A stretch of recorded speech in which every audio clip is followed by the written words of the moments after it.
요한계시록은 그 시작하면서 2장과 3장에서 아시아에 있는 7교회를 향하신 말씀을 하셨습니다.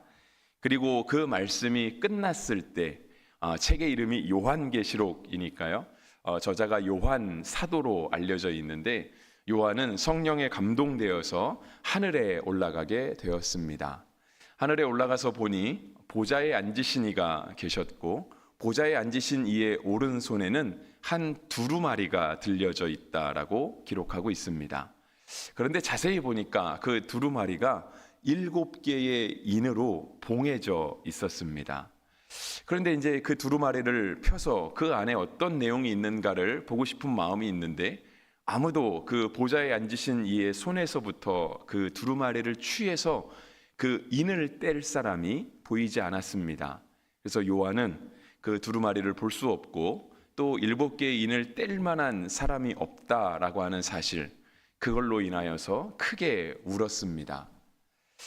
보좌에 앉으신 이의 주변에는 많은 생물들이 있었습니다. 성경에는 특별히 4생물이 있었다라고 이야기하고 있고요.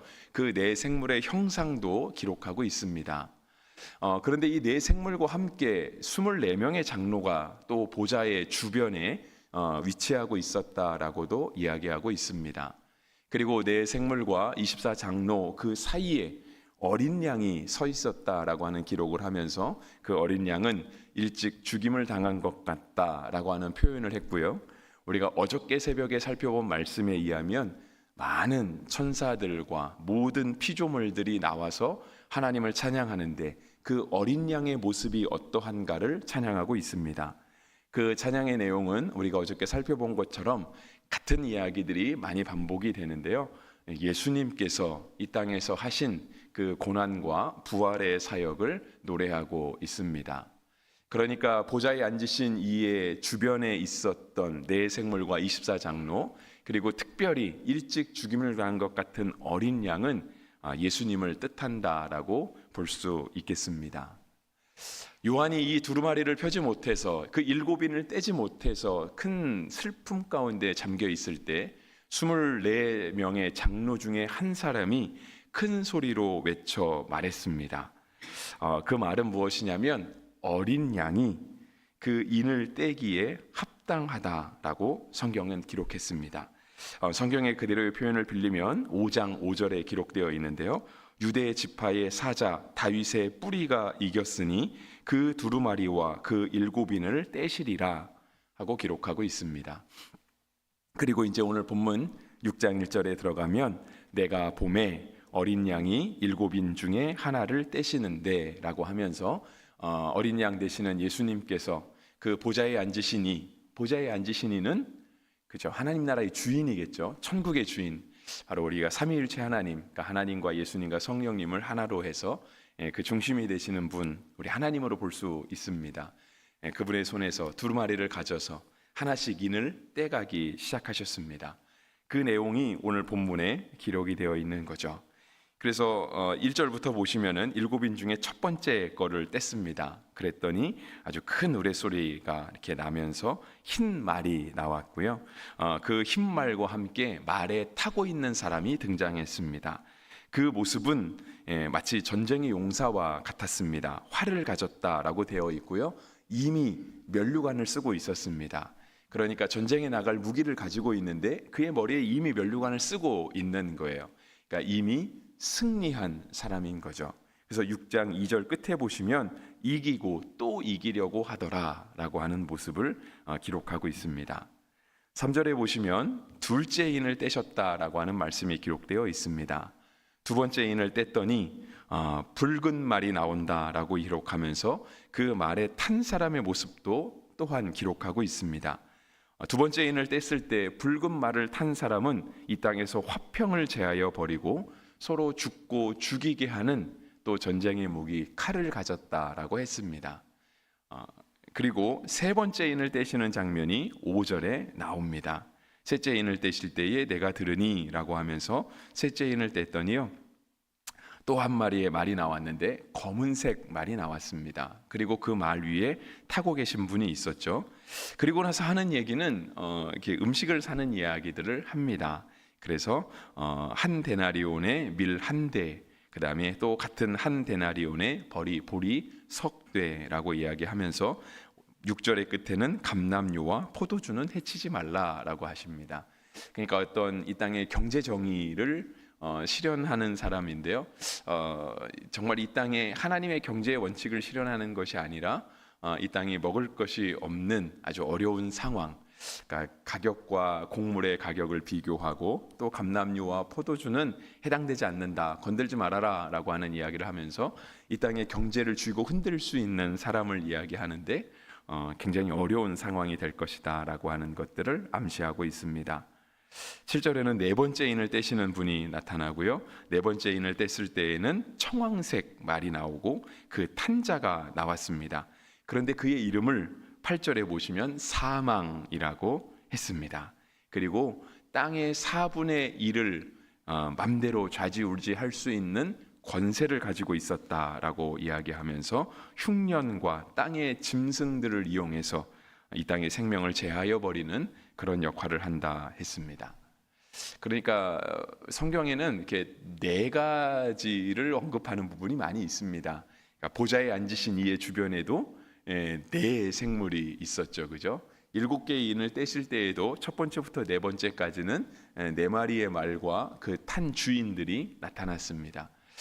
성경에서는 이렇게 특별히 강조하는 숫자들이 있는데요. 이렇게 땅을 묘사할 때에는 주로 이렇게 4라는 숫자를 잘 쓰고 있습니다. 어쨌든 네 마리의 말이 나왔어요. 뭐 4라는 숫자 자체가 중요하다는 게 아니라 네 마리의 숫자가 말이 나왔고요. 그 다음에 이제 9절부터는 5째 인을 떼시는 장면이 나타납니다. 5째 인을 뗐더니요, 하나님의 말씀과 그들의 증언으로 인하여 죽임을 당한 사람들이 등장했다라고 기록하고 있고요. 6째 인을 뗐더니 이 땅에 커다란 대혼동이 일어났습니다.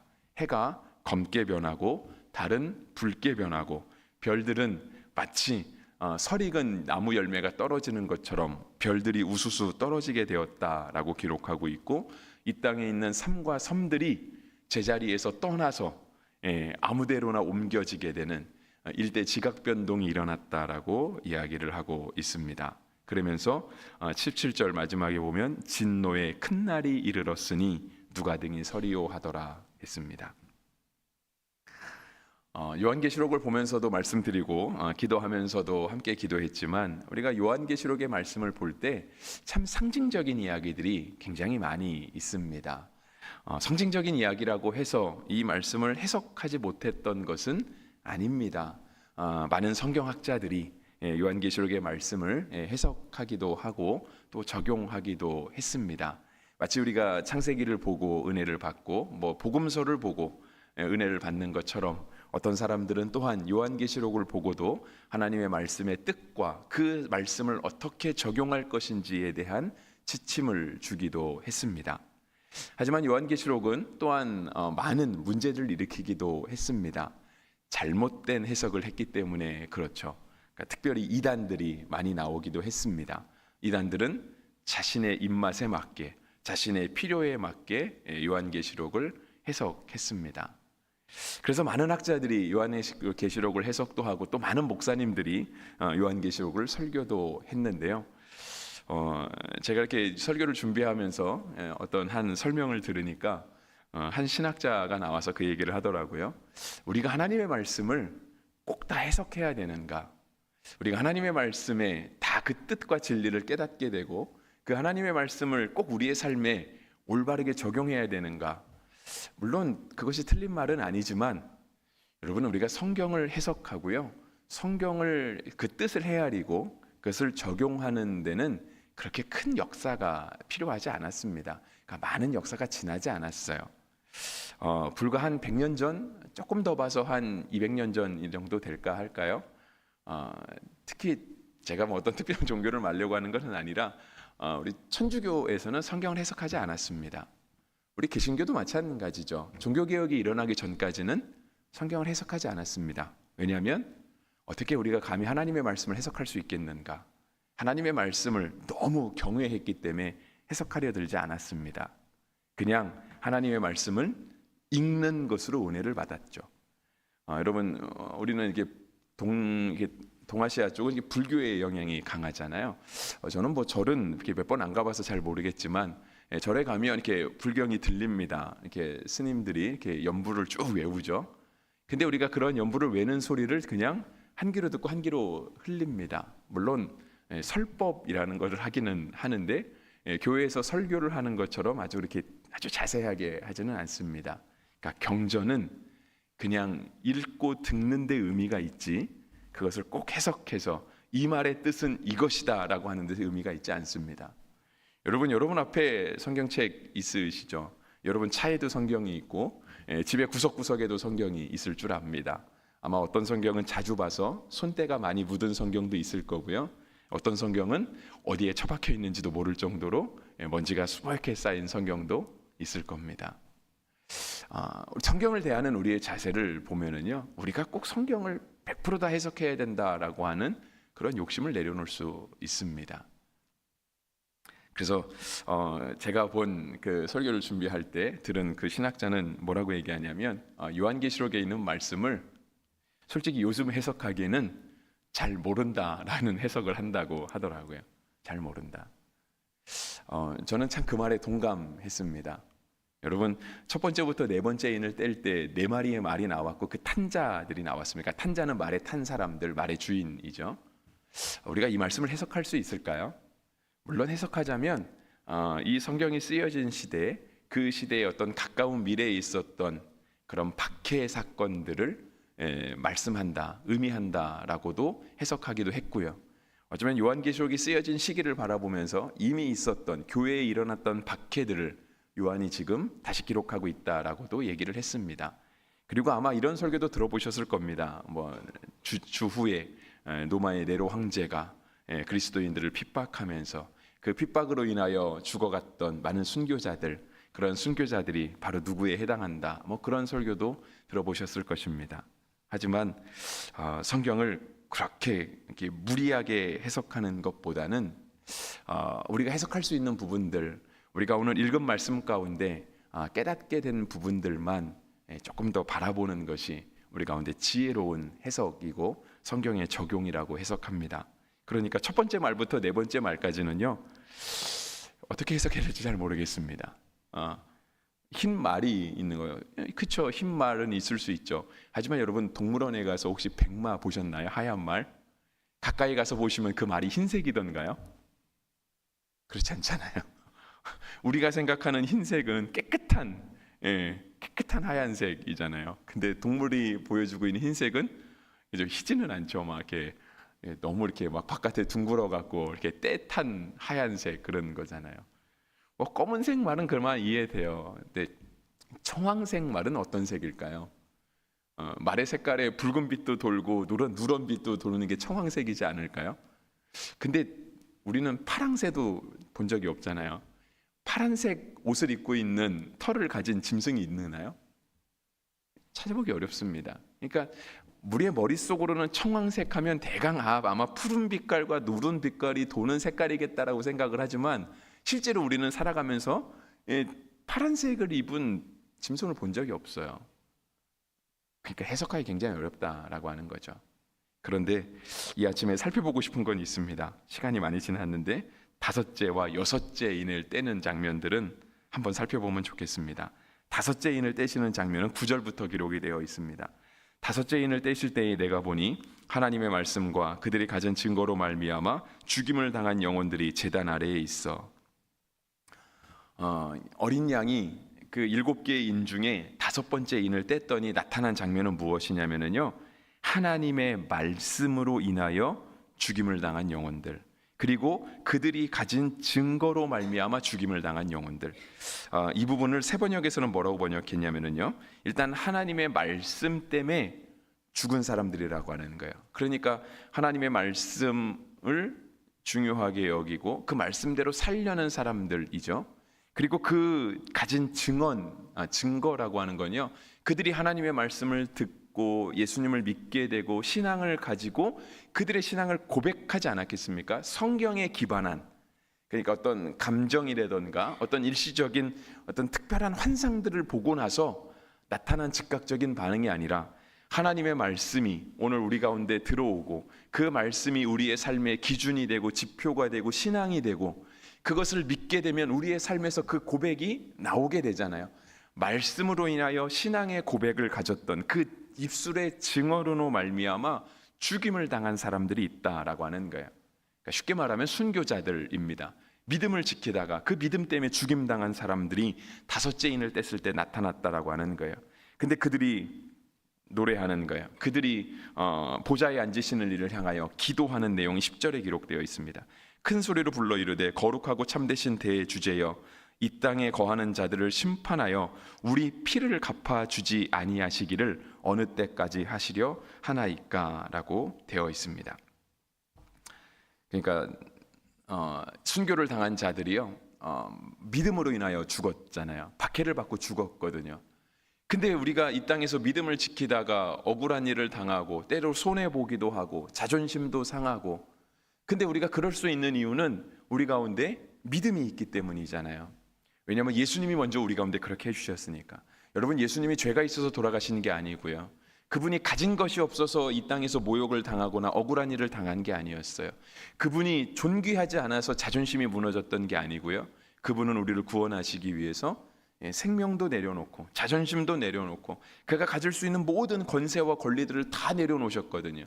그래서 하늘 보좌를 버리고 이 땅에 오신 예수님이잖아요. 그러니까 그 예수님이 먼저 그렇게 살아가셨기 때문에 그 예수님을 구주로 모시고 살아가는 우리도 그 믿음을 가지고 살아갈 때 그렇게 살아갔던 거예요. 근데 그렇게 살아가다 보니 생명을 내놓아야 되는 그러한 순간까지 다가가게 됐던 것이고요, 그들은 이 땅과 타협하지 아니하고 믿음을 저버리지 아니하고 그냥 다가오는 죽음을 맞이했던 겁니다. 그 대신 그거를 갚아주셔야 되는 분이 있겠죠. 누가 갚아주실까요? 나중에 하나님이 갚아주시겠죠. 그래서 그들이 우리 하나님을 향하여 이렇게 노래하는 거예요. 그렇게 소리친 거예요. 10절의 얘기가 그거예요. 어느 때까지 우리를 갚아주지 아니하시겠습니까? 언제까지 기다리시겠습니까? 라고 하는 거죠. 그랬더니 주님이 말씀하세요. 11절 각각 그들에게 흰 두루마기를 주시며, 이건 두루마기는 옷이죠, 그죠? 이렇게 예전에 우리 어른들이 한복에 위에 입었던 외투와 같은 두루마기. 그래서 어떤 교회는 송구영신 예배 때 목사님이 두루마기 입고 설교하시는 분이 있더라고요. 그것도 역시 뭐 한국식 정장이니까 괜찮은 것 같습니다.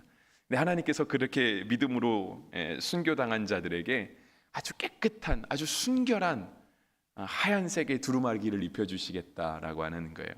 하나님이 그들을 기억해 주시는 거죠. 하나님이 그들을 인정해 주시는 거예요. 그들의 죽음이 옳다, 그들의 인생이 올바른 인생이었다라고 하는 걸 인정해 주는 거예요. 그런데 그 이어지는 말씀은 그렇지 않아요. 제가 새 번역으로 새 한글 성경으로 읽어드리겠습니다. 11절인데요. 그들은 저마다 흰 예복을 받았고 아직은 조금 더 쉬라는 말을 들었습니다. 자기들의 동료 종들과 자기들의 형제 자매들 곧 자기 자신들처럼 장차 죽임을 당한 사람들의 수가 찰 때까지 말입니다.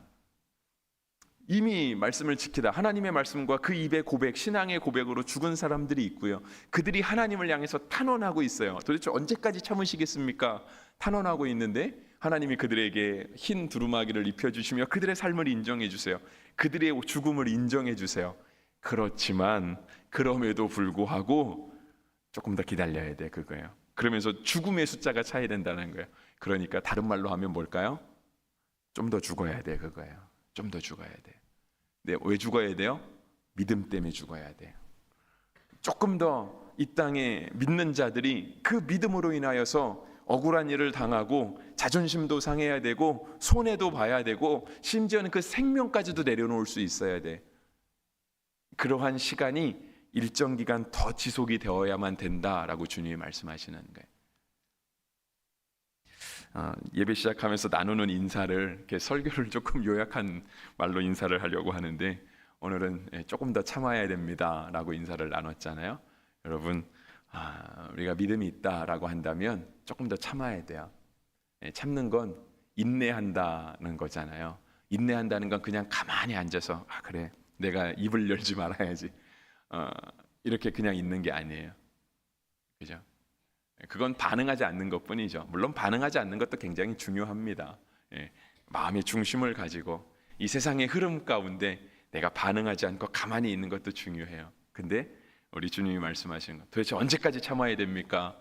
라고 하는 순교자들의 탄원 가운데 우리 주님이 말씀하시는 거는요, 조금 더 죽어야 돼. 조금 더 죽어야 돼. 내가 하고 싶은 말을 조금 더 하지 않아야 돼. 내가 하고 싶은 행동을 조금 더 하지 않아야 돼. 내가 조금 더 말씀대로 살아야 되고, 내가 조금 더 주님 때문에 자존심도 상해야 되고, 억울한 일도 당해야 되고, 내가 조금 더 손해도 봐야 되고, 그 사람들의 수가 조금 더 차야 돼. 그래야 주님께서 갚아주시겠다라고 얘기하는 거예요.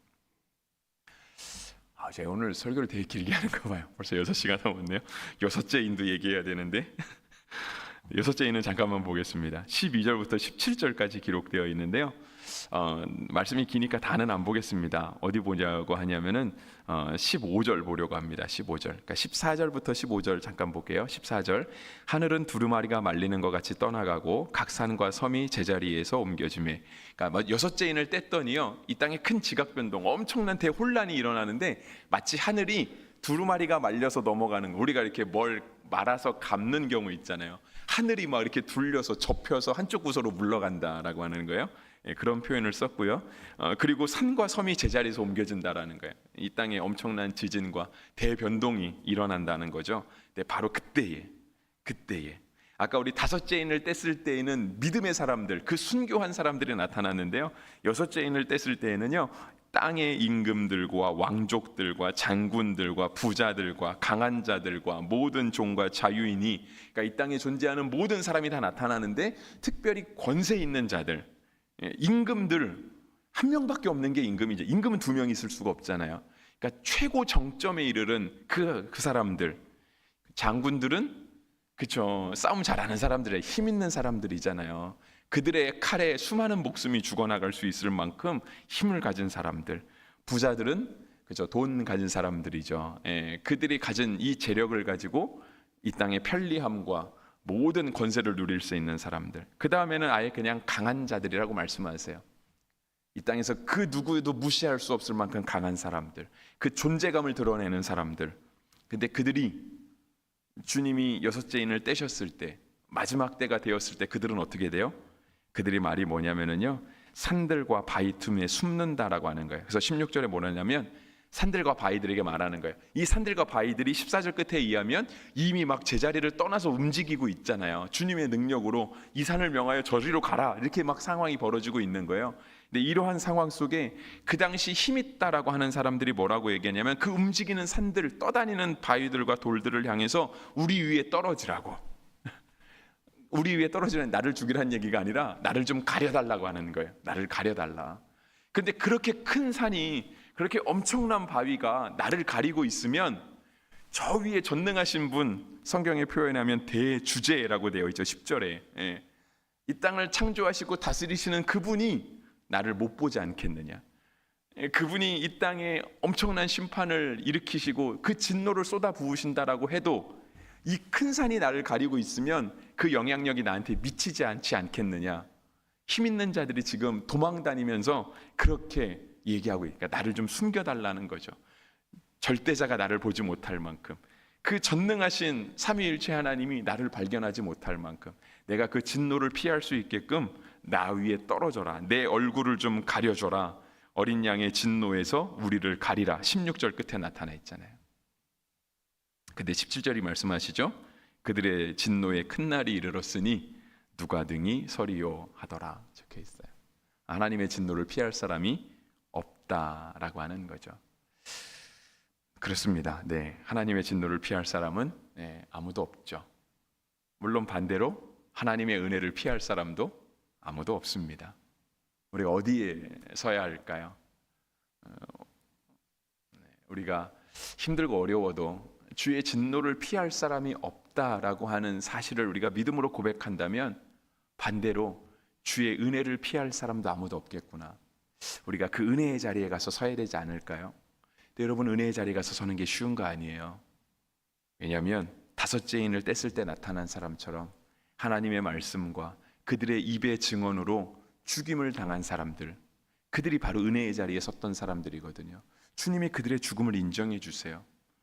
그들의 삶을 인정해 주세요. 잘 죽었다가 아니라 너의 죽음이 옳다, 그거예요. 그렇게 사는 삶이 옳다라고 주님이 인정해 주시는 거거든요. 잠언의 말씀을 두 개 찾아봤습니다. 28장 1절인데요.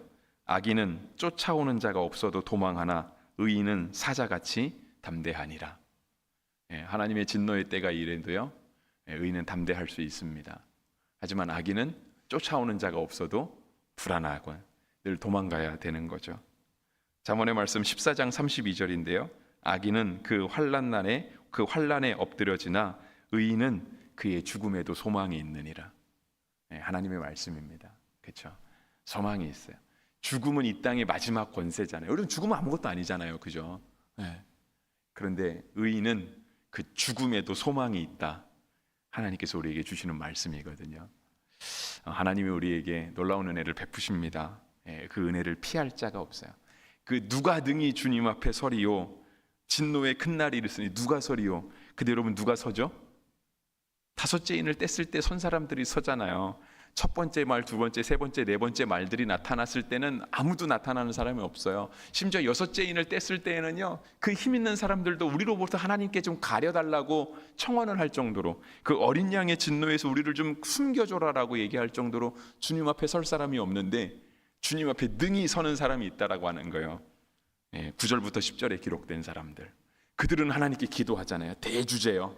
어느 때까지 참으시겠습니까? 하나님을 향해서 막 따지고 들잖아요.